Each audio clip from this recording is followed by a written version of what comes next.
Hey folks, thanks for tuning in. And in this interview, I sit down with Scott Felter of Porcelain Rocket and Greg Hardy of Rockgeist.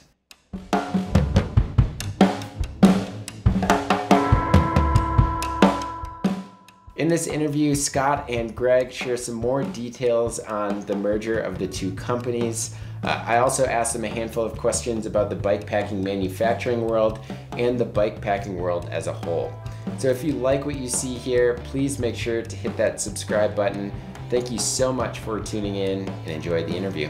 I don't think bike packing news, at least bike packing manufacturing news, gets any bigger than this. Rockgeist, if I understand correctly, is absorbing Porcelain Rocket. Can you both explain the merger and what it means for both companies? And Greg, if you wanted to start off. It is big news. It's certainly big news for us. And I'll just start with like logistically what that means. Essentially, we're taking all of Scott's gear and including it within our lineup, and we'll be selling both our custom work in addition to Scott's welded waterproof work. We view they're very complementary to each other, and so they deserve their own audience and their own customers. But yeah, so that's the basis of the merger and the transition moving forward. Awesome. And so Scott, what does that mean for Porcelain Rocket? And I guess, what does that mean for you? What's the deal? Yeah, I don't know. Sort of late 2019, I sort of started feeling like after 12 plus years of doing, Porcelain Rocket, that I was starting to think about what sort of came next for me. And I always think about, sort of what comes next and all these ideas that I always have jumping around in my brain. And so I kind of felt like I had, in some way done this and that my relationship with not only the brand, but with sort of the bikepacking industry in a way was kind of reaching a natural conclusion. That I was actually really comfortable with personally. Yeah, it took me about 3 months to work up the nerve to drop a bombshell of an email in Greg's inbox. And yeah, then the conversation started about what we wanted to do. You had an idea you wanted to do this, and it took you some courage to do that. So when did the conversation all start? And I guess how long has this whole process taken? I think I sent that email in January of 2020. So right after the new year. And yeah, we sort of hashed things out a little bit. We had sort of a different arrangement going at the beginning. And then a pandemic hit us. So things kind of hit a hold for a bit while everyone kind of figured out what was going on in the world and what our industry was going to look like and what the bike industry was going to look like. Mm-hmm. And then when did we resume again, Greg? I think July? Probably. That's when things actually started moving forward. Yeah. Yeah. So then we kind of picked things up. We were friendly and had open communication the whole time, but neither of us during those early months of the pandemic were really comfortable with what we felt may or may not happen in our industry. So yeah, I'll just add, like, when Scott emailed me, that was like the first time I ever talked to him. It's like, oh really? It was like a pretty big. No, we talked on Instagram. Sure. Yeah, we might have sent each other some emojis sometimes on Instagram, but it was pretty minimal, and so it definitely caught me off guard when that, and like in January 2020 that happened. That was kind of a shocker. How did Rockgeist kind of catch your eye? What was the determining factor to send that email to Greg? Oh man, that's a tough question, I know, but yeah, it's really tough. Like I had to write this down because it's hard to put into words. When Rockgeist first came around, I of course they caught my attention. I was watching Instagram, watching BIKEPACKING.com early reviews, and mentions of their stuff. And admittedly, I was looking at it from a competitor standpoint. And it caught my attention because it looked very good. The work that was coming out of Greg's shop looked very good. And, you know, months, years went by, and I paid more attention, of course. But as those months and years went on, I started recognizing a lot of myself in Greg, and the way he runs his business, the way he corresponds with customers, the way he, even down to similar ways of building things without even knowing that we build things the same way. He carries a lot of the same ethics that I think Porcelain Rocket has kind of stood strong with for the 12 years that we've been around, of staying small, largely making everything in-house, and minimal outsourcing, and just an ethic of job creation in North America and feeding our community. And those are massive when it comes to surviving as a cottage gear builder. And as I've gotten to know Greg through this process, those suspicions have only been confirmed. He's insanely smart. He's as gentle and generous as they come, and he's a good human. So I'm really proud to actually call him a friend now. And he's very good at making things. Some kind words, Scott. Thank you. And hey, you deserve it. It's definitely goes. It goes both ways. And like when I was first starting my work and learning how to sew, and I was always looking forward to the companies that existed, and obviously the ones that were doing work at such a high level. And that was certainly Porcelain Rocket with Scott and his team. And so, like, I have definitely modeled a lot of my business after what Scott has done and did with his company. Well, you're crazy.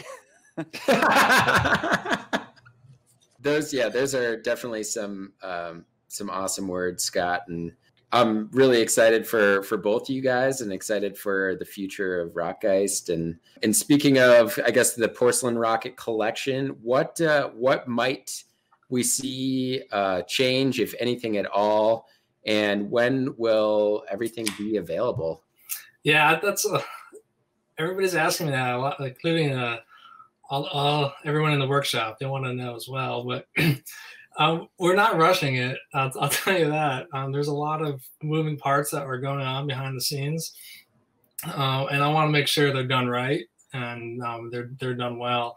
And so we have done, a lot of work, almost a year's worth of work to kind of build up to this. And so I don't want to give you people a date on like when things are gonna be ready. But we are, I would say, close if you consider the year we've already spent. Yeah, I think you are. I did bring a Nigel with me back from the workshop, because there are some things that are changing with the gear. Let me get this camera right. Oh yeah. Backwards. It's just the logo, really. We're adding our grayscale heat press logo to this, and then the Made in USA tag. Those are the really only differences we're shooting for. And of course, this is the hang tag, and we are going to communicate this as the Porcelain Rocket series to differentiate it, and also to kind of honor the past and history that Scott has brought on. A random question that popped up then. So is, like, Scott, like, your logo and everything, like, are you going to use that in the future, or is that like something that that Greg and his team are going to take on for here on out? Yeah, so part of the deal actually is that for at least for the time being, I'm going to hang on to sort of the identity, if you will. Mm-hmm. Greg's taking on designs and the rights to those designs. Basically, I wanted all the hard work that I put into this to at least have some sort of legacy, and to go to someone who I knew could do it well and build upon it. So yeah, for the time being, I still have the logo and our little word mark that gets sewn into some designs. So, and Porcelain Rocket will still exist in Canada. For lack of a better words, it's not going anywhere, but it's not going to do anything for the next several years at least. For Greg and his team, like, how do you transfer over all of these designs? Did you get on a Skype call, Scott, and like teach his team, or how does that work? Like, do you have it written down? Like, I know nothing about these designs. Like, how do you transfer that to Greg? Is Greg just that smart? No. Part of it. Originally, when we first talked about this in January and February, I was going to actually drive some equipment and patterns to North Carolina from Calgary, do a bit of training, and then, sort of answer questions back here in Calgary if they had any going forward. Of course, borders being closed kind of changed that. The power of the internet and common couriers kind of saved us on this one. I shipped a bunch of equipment down to Greg that he needed to kind of start this process, and shipped patterns. Thankfully, during the beginning of our process in January and February, I had made up a bunch of manufacturing instructions. Cut lists already existed, but manufacturing instructions especially. So those were already around. And I've been shocked at how well Greg and his crew have taken to this. What did we do? 4 or 5 FaceTime training sessions, and really that's been it. A lot of texting, but I mean, these guys are amazing. So we did about 4 or 5 video sessions, but I recorded them, and they were watched a lot more than 4 to 5 times. Yeah, perfect. So, I mean, it's so great to have that video library of these product builds. Scott was very meticulous, as you would expect, in his MIs and all the cut lists, and so we're kind of very familiar with that world to begin with.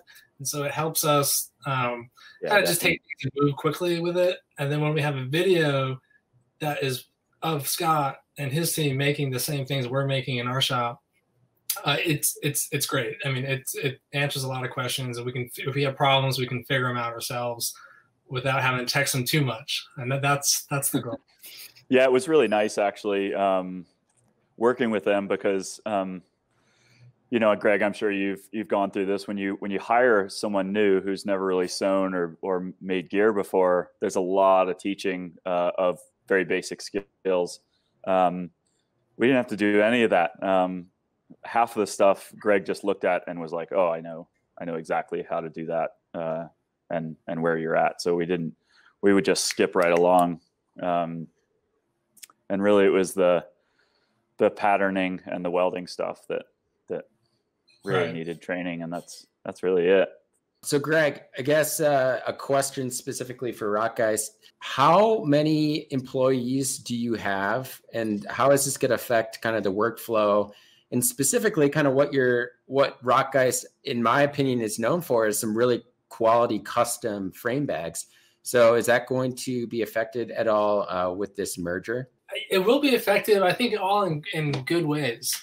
So right now we're a team of 6 people and are hiring our 7th full-time employee in January. And yeah, we are definitely going to keep our custom work and our custom line. There's certain bikes, like a lot of full suspension bikes, custom is really the only solution that works well.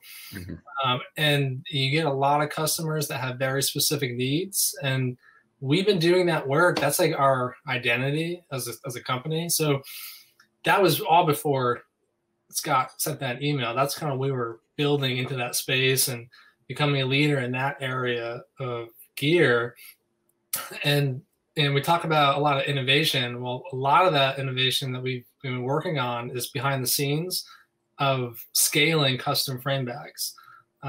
It's very hard to do, and there's not many companies at all, like throughout the world, that do a high volume of custom work.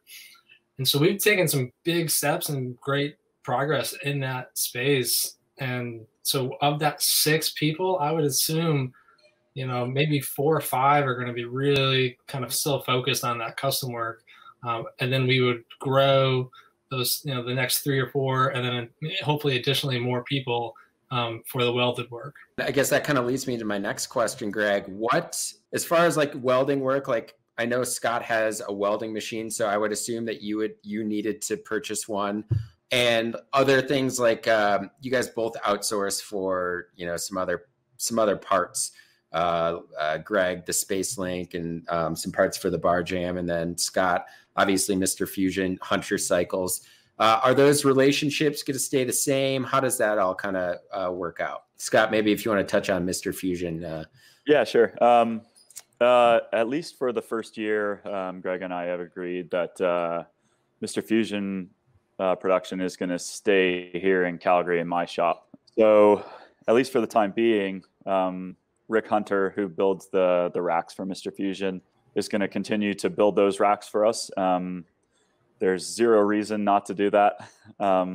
He is clearly a legend and a master, and I trust him completely. So at least for the time being, there's definitely no reason to change that. And I also have a made in Calgary machine shop that I work with for the C-post clamps for Mr. Fusion. So those relationships will continue at least for the first year. And then I know Greg has at least very nice connections in the CNC aluminum world. So, Greg, can you say who you work with, or is that a little top secret deal? Because I have a hunch. Yeah, I mean, I think if people can figure it out, I'm not going to say it, but it's not a secret either. Yeah. All right. Cool. As far as like the welding, is that something that you're continuing to do, Scott, then? Or is that, Greg, do you have, I don't know are they called welding machines? I don't know. Yeah. Okay. We've basically duplicated the welding equipment for Greg. So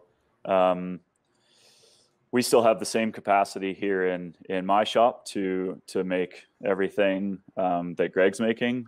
So if there is an opportunity or Greg wants to actually bring us back into the fold and make some things for Rockgeist, there's that possibility as well. And having textile welders in your arsenal of tools is never a bad thing as far as I'm concerned. Scott, so obviously you're going to be doing a few other things here and there, but what's going to be your main focus going forward? What do you want to do? I want to keep making things, a lot of different things. I want to build a house. I want to build furniture. I want to maybe build a bicycle someday. Cool. That's not anywhere in the near future. But no, my life is about making things. I'm gonna always make things. But 12 years in the same things felt pretty good. So I feel really good passing this along to Greg, and I know that he's going to do amazing things with it. But also in April, I was offered a pretty unique opportunity here in Calgary to be on the ground level of a made in Alberta PPE manufacturing startup. Oh, cool. So I kind of committed to that pretty eagerly.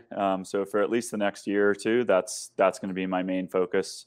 I'm more or less in a millwright position with them, working closely with these insanely complicated automated PPE making machines. Well, congrats. That's awesome. Thank you.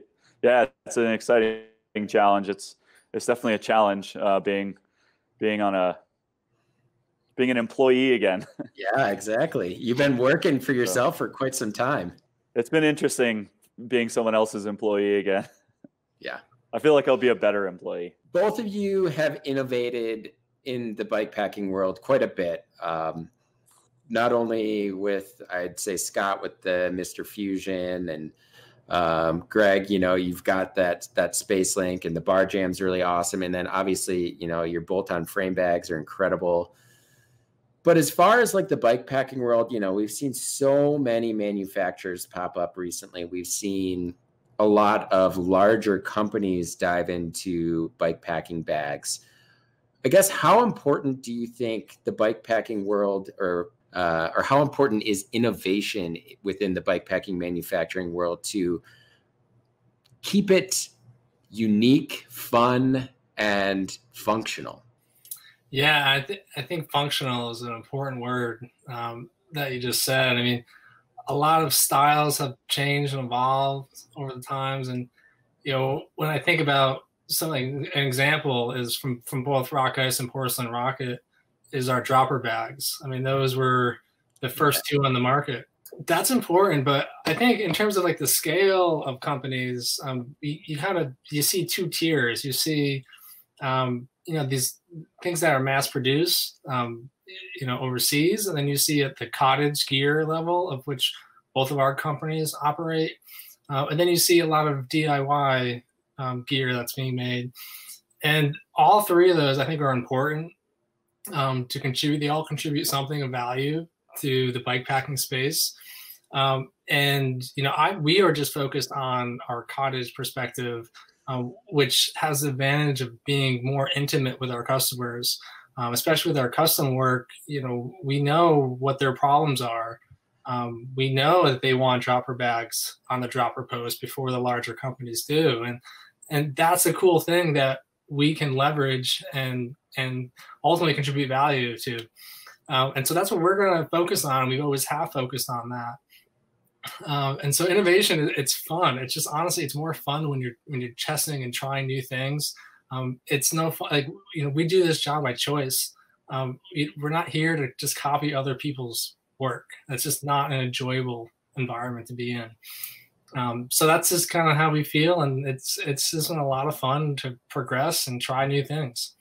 For me, I think, Porcelain Rocket has always held innovation dear to us.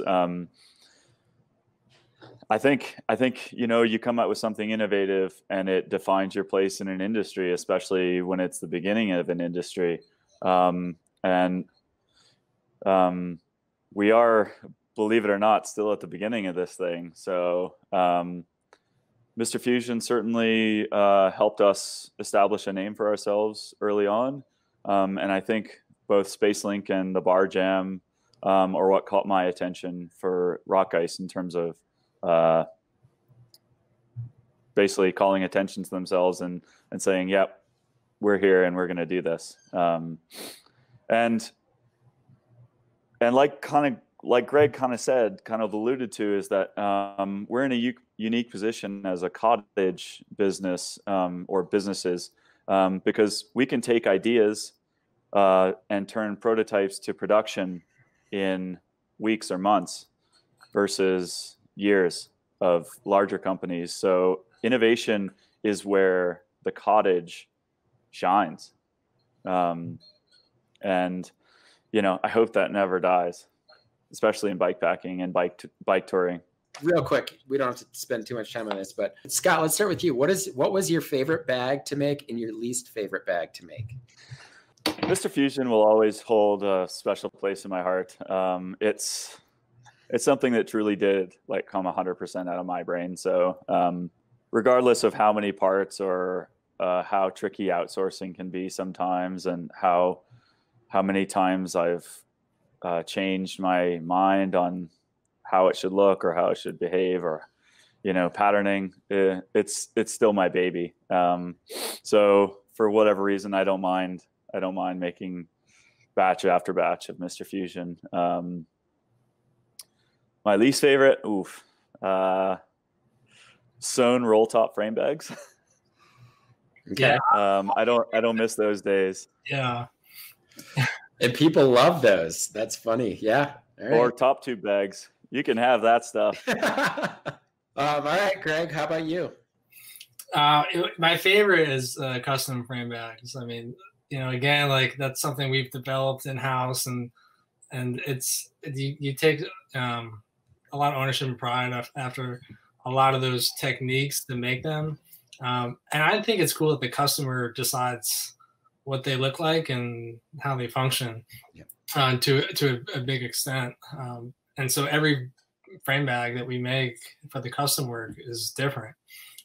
Even for a popular bike like the Cutthroat, every single one is not the same, and that's fun. And so for the gear, I don't like to. I try not to sell anything. I don't like to make. That's good. I used to sell sewn roll top frame bags, and I just hated it so much I just stopped selling. I took it off the website because it just drove me crazy. So I would agree with Scott with that one. Are top tube bags a big pain? I know Andrew the maker, he's mentioned to me that he just doesn't like making them, but he still does because everybody wants them. And they are the most functional bag, not just for bike packing, but for everyday use. That's why I just love them. So do you feel the same way, Greg? Well, so I don't sell those. Allie, one of our newer hires, she sews those. And honestly, that's one of the first bags she started with. So that was like her baseline. And so I haven't given her anything easier than that. And so I think that's why she's okay. Yeah. Awesome. That's so funny. You start her at the top. Right. And say, oh, it only gets easier from here. Yeah. But they are hard. They are hard. And to get them straight and square. Yeah. You guys, both of you, I'm sure, just because the amount of customers that you guys have, you probably now have, especially you, Scott, you probably down the road have gotten quite a bit of inquiries, custom inquiries from the interwebs. So what was the number one inquiry that you got in the life of Porcelain Rocket? And did that ever turn into some sort of a production item? Yeah, so two that I can think of straight off the hop are, so for the first 8 years of Porcelain Rocket, it was, are your bags waterproof? And so so we did something about that. And then when Mr. Fusion came out, it was about the same time that kind of everyone was putting a dropper post on their bikes. And so very quickly, everyone wanted to know whether you could put Mr. Fusion on a dropper post. So I kind of went down a different road and designed something that shall not be named. That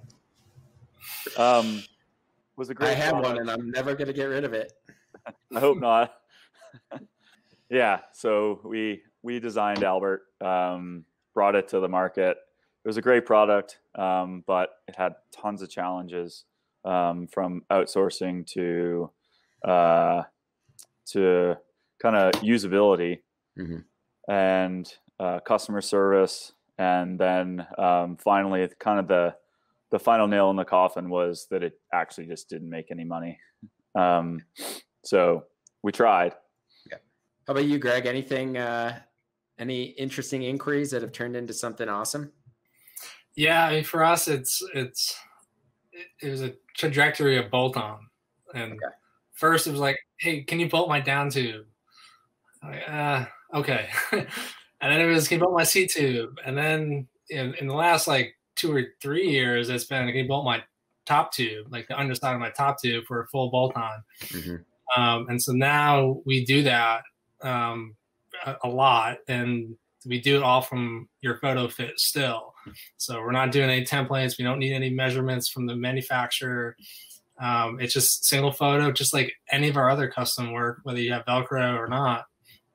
And so that's been really fun to progress that along. But yeah, that was certainly customer driven. It was not a fun experience doing a full bolt-on frame bag. From a photo. right, like that's hard. That's tough. When you have a bike in your shop, sure, Yeah. but when you're shipping a full bolt-on frame bag to Australia and Germany, where you get one shot. It's got to be right. So it was stressful in the early days, but now it's a breeze. So that was certainly customer driven though. Interesting. And yeah, I mean, I can only imagine how challenging it is, especially if you don't get like a quality photo. But then to make a frame bag that, Velcro straps they connected frame bags to frames, but they also kind of like kept it somewhat narrow, in my opinion, and not like made them bulge out. So trying to figure that out, I'm sure that was a headache. Yeah, definitely. Yeah. I mean, yeah. And the photo, it's all comes down to that photo. And, we don't give a green light to something that's not going to work. And we know if it's going to fail before we start. And that's what you need to know. Yeah. Real quick, how has the pandemic affected business, both with purchasing of products and, making bags for the consumer? The last couple weeks of March were dreadful. Greg and I were really close to working out our original deal, and then both the U.S. and Canada got locked down. So we both kind of stepped back, had a look, committed to spending some time having a look at what things were looking like, and decided that we would discuss it in the future. So the last 2 weeks of March were really stressful from both sales and from having to put a hold on this thing. But then as April rolled around, things definitely started to pick up, and then we still had a fair bit of inventory left from every spring we try and build a big inventory for the summer sales. So we still had a fairly healthy inventory, and in May and June it was gone. And then so that was about the time that Greg and I picked up the conversation again, and that was about the time that I started another full-time job as well. So the Porcelain Rocket website has looked pretty scarce since June, but that's going to change. Awesome. How about you, Greg? How has the pandemic treated Rockgeist? Yeah, it's been challenging. I mean, and Neil, running a small business is tough, pandemic or no pandemic. Mm-hmm. I mean, it's hard. And the first thought is like your team and their safety and their health, and then it comes down to money. Like, do you have enough money to pay them? Mm-hmm. Do you have enough sales coming in to make gear? We are kind of in a different situation because we get paid first and then we make your product, and so we don't do inventory. But it's like, so if orders aren't coming in, then I don't have necessarily the money to pay everybody. And so that was the biggest concern, was just making payroll. We're also hiring new people to train with Scott's work. It's been a little stressful, but ultimately it hasn't been a problem at all. I mean, obviously the bike industry took off in that summer. And so that was great for our business. And especially since we were investing all that money right away. But it's tough because, you have your supply chain is not the same anymore. Mm-hmm. Just yesterday, I got a shipment of buckles that were all had defects in them.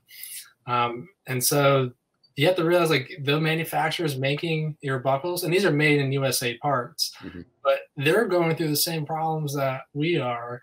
And so this trickles down to our consumers and our customers.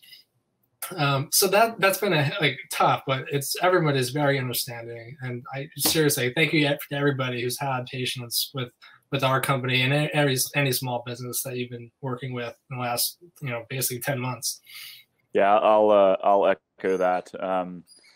we've had nothing but amazingly understanding customers. I mean, for the life of the business, but especially this year. I have no idea why people are so generous, but they are. Absolutely. Humans are inherently good people, and I think they see what supporting small businesses are all about, especially during a pandemic. And it's it's definitely shown. Yeah, we're in a good spot. And that leads me to my last question. So the bikepacking world, you know, the new age bikepacking world, roughly 10 years old or so now. Both of you, what have you liked within the industry thus far? And what is something that kind of gets on your nerves a little bit? And Greg, we'll start with you. So for me, I guess what I like about the industry is how much it's grown and so quickly in the last 10 years. I think it has a tremendous way to go, but from where it was 10 years ago, and that's when I first got introduced to it, it's been amazing to see the growth of our sport, to include so many new people and so many different types of riding, whether it be racing or touring, off-road, gravel, etc. That's been awesome. And that's really why I started my companies, to help share these experiences with as many people as possible. And I think that's a win in the last 10 years. So that's been great. For the thing that I'm not like totally obsessed about and stoked on is I have a love-hate relationship with the racing aspect of our sport. I understand why it's important, and I used to do this, and now I wasn't very good, but I used to race when I was younger. But sometimes I think it can take away from that, like the introspective element of bikepacking that I love. And you have a lot of energy focused on other people and other results and all of that. That's the one thing that's a kind of love-hate. That's why well, that's funny that you mentioned that, because I literally knew one of you was going to say that, and I totally agree. Just in the fact that a lot of people are just focused on speed, and it does take away a lot from the full experience. I think there's a time and a place for both, but yeah. All right, Scott. I think it really comes down to community, a community willingness to share routes, data, setups, DIY hacks. Greg, back when I was your age, we had a thing called BIKEPACKING.net. Oh, and some of those Tour Divides setup threads went on for hundreds of pages, believe it or not. Yeah, some Scott Morris. Yeah, Scott Morris. Shout out to Scott Morris. He is literally one of the reasons why I'm here today. Oh, he's literally a reason why most of us are here. Scott, I'm such a Luddite when it comes to any GPS software stuff. So the first, 3 or 4 big tours that I went on, I just sent him all my GPS and said, please make it work in my 60 CSX or whatever it was. And he did it. So yeah, he's a hero. The community, everyone more or less is here for the same reason. We want to see amazing places on our bicycles. Like, what's better than that? That's what I love. I'm going to agree with Greg on the racing thing. I'll just leave it there. I like it. It's never been my speed. Yeah, for sure. I really appreciate the time that you guys not only have put into making awesome bikepacking bags, but obviously time within the community. And Scott, I want to thank you for all of the time that you've put in with Porcelain Rocket making bikepacking bags, all the bikepacking bags that you've sent me. I have a load of them and I'm never going to get rid of them because they are awesome. So thank you very much. And Greg, I am so looking forward to the future of the Porcelain Rocket collection and all that Rockgeist has to offer and the innovation. So thank you both. And I appreciate the time that you took to chat with me today. Thank you, Neil. Yeah, it was a lot of Thanks, Neil.